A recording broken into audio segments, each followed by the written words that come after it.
मतदारसंघात अशातही त्यांचा विजय झाला, तर या संदर्भात आपण काय सांगाल? त्या निवडणूक कशा जिंकल्यात? खरं तर पूर्ण महाराष्ट्रभर जे घडलंय ते अतिशय वाईट घडलेलं आहे. महाराष्ट्रातल्या जनतेला हे मान्य नाही आहे.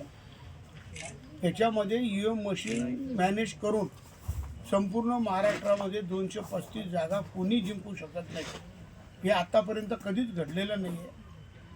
आणि सीमाताई त्याच्यातच त्याच EVM मशीनमधूनच निवडून आलेले आहे. आपण सगळे साक्ष आहात.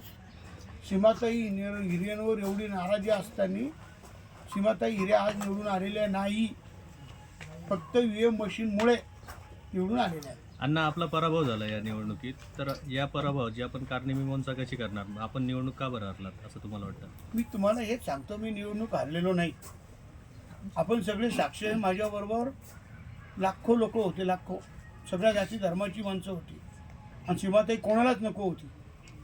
अजून दुसरा समोरचा उमेदवार होता, गुन्हेगार प्रवृत्तीचा होता, त्यामुळे लोकांना पर्याय होता. म्हणून मी निवडणूक हारलेलो नाही.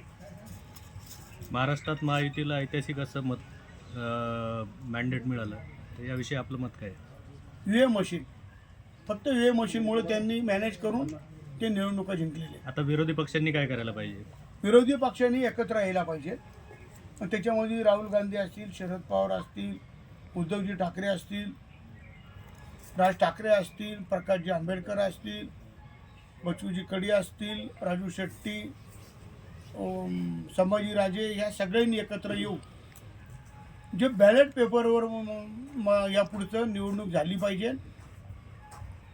आणि बॅलेट पेपरवरच आजच्या निवडणुका असत्या तर आजचं चित्र असं अजिबात नसतं.